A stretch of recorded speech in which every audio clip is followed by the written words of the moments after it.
ഗബ്രിയും ജിൻഡോയും വീണ്ടും തല്ലും. ഇതൊക്കെ എവിടെ ചെന്ന് അവസാനിക്കുമോ എന്തോ. വീക്കിലി ടാസ്ക് വീണ്ടും വരുന്നു. എന്തൊക്കെയാണെന്ന് നമുക്ക് നോക്കാം. അതിനു മുന്നേ വീഡിയോ ആദ്യമായിട്ട് കാണുന്നതിനൊരു ചാനൽ സബ്സ്ക്രൈബ് ചെയ്യണം, ലൈക്ക് ചെയ്യണം, കമൻറ്റ് ചെയ്യണം. അതെ, അങ്ങനെ നമ്മുടെ വീക്കിലി ടാസ്ക് വീണ്ടും വന്നിരിക്കുകയാണ്. എല്ലാ പ്രേക്ഷകരും പറഞ്ഞിരുന്ന പോലെ തന്നെ വീക്കിലി ടാസ്ക് കുറച്ച് ഗെയിംസിലും ടാസ്കിലൊക്കെ കുറച്ച് മാറ്റങ്ങൾ ഇപ്പോൾ വരുത്തിയിരിക്കുകയാണ് ബിഗ് ബോസ്. അത് നല്ല കാര്യം തന്നെയാണ്. ഈ കഴിഞ്ഞ ആഴ്ച വരെ ഉണ്ടായിരുന്ന ആ ഒരു ബോറിംഗ് മാറിക്കിട്ടും. നല്ല കാര്യമാണ്. എല്ലാവരെയും പാർട്ടിസിപ്പേറ്റ് ചെയ്ത് ഒരു ഗെയിം എന്താണെന്ന് വെച്ചാൽ 4 ടീമും ഗെയിമിൽ പങ്കെടുക്കണം. ഈ 4 ടീമിൽ നിന്നും 3 ദിവസത്തിനുള്ളിൽ മുന്നിൽ വരുന്ന ടീമിൽ നിന്ന് ക്യാപ്റ്റനെ തിരഞ്ഞെടുക്കും. ക്യാപ്റ്റനാണ് പവർ ടീമിനെ തിരഞ്ഞെടുക്കുക. അതെ, ഇനി ക്യാപ്റ്റനാണ് സർവാധികാരം. ജാൻമണിയുടെ ആ സങ്കടം അങ്ങ് തീർന്നു എന്ന് തോന്നുന്നു. ഇനി എന്തായിരിക്കും സംഭവിക്കാൻ നമുക്കറിയില്ല. ഏതായാലും ക്യാപ്റ്റനായിരിക്കും പവർ ടീമിനെ തീരുമാനിക്കുന്നത്. അങ്ങനെ അലക്ക് കമ്പനി, അതാണ് നമ്മുടെ ടാസ്കിൻ്റെ പേര്. 4 ടീമും മത്സരിക്കാനിരിക്കുകയാണ്.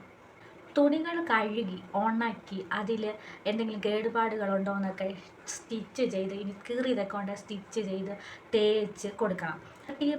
ടണൽ ടീമിൻ്റെ ക്വാളിറ്റി ചെക്ക് ചെയ്യും. ടണൽ ടീം നെസ്റ്റിൻ്റെ ക്വാളിറ്റി ചെക്ക് ചെയ്യും. നെസ്റ്റ് ഡെന്നിൻ്റെ ചെക്ക് ചെയ്യും.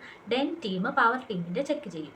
അതിൽ ഗ്രൂപ്പിന് ഇപ്പോൾ പവർ ടീം ടണലിൻ്റെ ചെക്ക് ചെയ്യുകയാണെങ്കിൽ പവർ ടീമിൽ ഒരാൾ QC ആയിട്ട് വന്ന് ചെക്ക് ചെയ്യുന്നതായിരിക്കും. ആ ചെക്കിങ്ങിനിടയിൽ നടന്ന ഒരു പ്രശ്നമാണെന്ന് തോന്നുന്നു ഇപ്പോൾ പ്രമോ ആയിട്ട് വന്നിരിക്കുന്നത്. ഗബ്രിയും ജിൻഡോയും തമ്മിലുള്ള പ്രശ്നം. ഇവിടെ പവർ ടീമിൻ്റെ QC ആയിട്ട് എത്തിയിരിക്കുന്നത് ജിൻഡോ ആയിരിക്കും. അപ്പോൾ ജിൻഡോ ടണൽ ടീമിൻ്റെ ഡ്രസ്സാണ് ചെക്ക് ചെയ്യുന്നത്. അപ്പോൾ അതിൽ നിന്ന് കണ്ടെത്തിയ എന്തെങ്കിലും തെറ്റുകളോ കുറ്റങ്ങളോ ഒക്കെ പറയുന്നതിൻ്റെ ഇടയ്ക്ക് തുടങ്ങിയ അടിയായിരിക്കും. ആദ്യം മുതൽക്കേ ഗെയിം സ്റ്റാർട്ട് ചെയ്തപ്പോൾ തന്നെ ഇവർ തമ്മിൽ അങ്ങോട്ടും ഇങ്ങോട്ടും ഒരു അടി വന്നിട്ടുണ്ടായിരുന്നു.